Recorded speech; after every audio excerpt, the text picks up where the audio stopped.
বিভাজন থেকে যত দূর সম্ভব সরে আসার চেষ্টা করতে হবে। কিন্তু খুব বেশি দৃঢ়তার সাথে আমি কথাটা আপনাকে বলতে পারছি না, এই জন্য যে আমার দলের ভিতরেই বিভাজন আছে।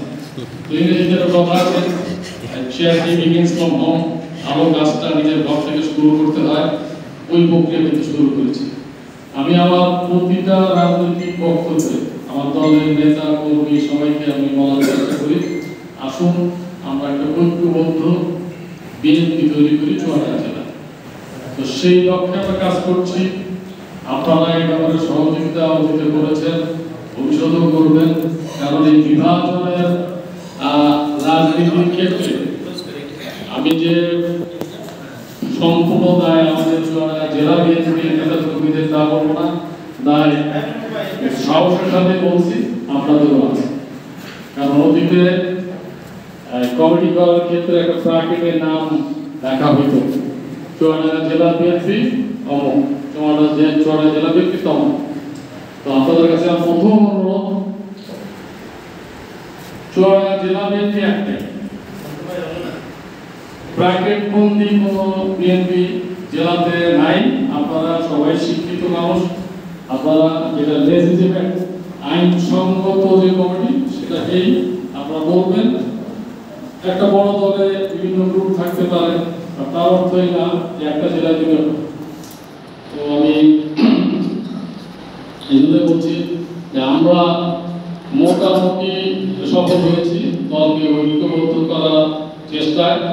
এই সফলতা আমরা ধরে রাখতে চাই এইভাবে যেন যিনি কমিটির দায়িত্ব পাবেন তিনি যেন দায়িত্ব পাওয়ার পরে বা তারা যেন দায়িত্ব পাওয়ার পরে ভুলে না যায় যে এইটা একদম পার্মানেন্টলি আমার বাপ দাদা একদম ডিস্ট্রিবিউট দিয়ে দিচ্ছে, এই জায়গা থেকে আমি সরব, অতীতে এটাই হয়েছে।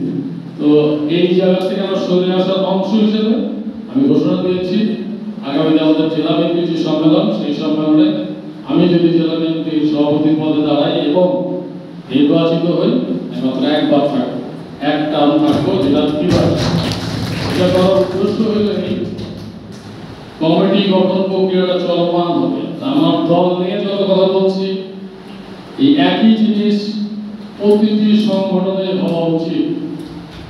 নেতৃত্ব তৈরি করা প্রক্রিয়াটা চলমান থাকা উচিত, নেতৃত্বকে বিকশিত হইতে দেওয়ার সুযোগ দেওয়া উচিত। তো সে আমরা স্টেজে ভালোভাবে কথা বলি, কিন্তু যখন আমার টার্ন আসে তখন আমি বলি না, আমার এই গতিটা আমি ছাড়ব না।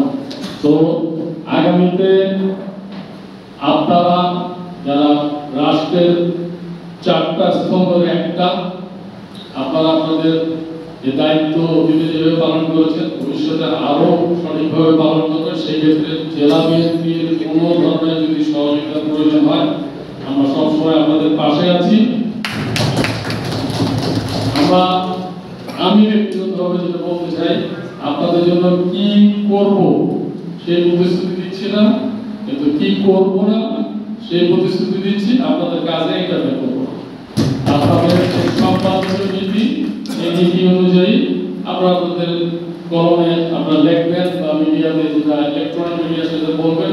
নিশ্চয়ই প্রত্যেকটা পত্রিকার সম্পাদকীয় নীতি একরকম হবে, কিন্তু দিনের শেষে আমরা সবাই এই দেশের নাগরিক, দেশের স্বার্থের বিরুদ্ধে কোনো কিছু যায় সেটা নিশ্চয়ই আপনারা অতীতে করেন, ভবিষ্যতে করবেন না, এই আশা ব্যক্ত করে আল্লাহ বাংলাদেশ জিন্দাবাদ।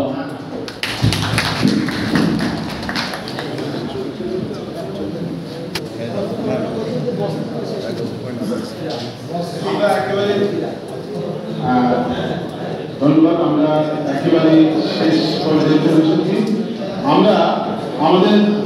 আমরা যে কমিটি গঠন করতে চাই, আমার মনে হয় আমি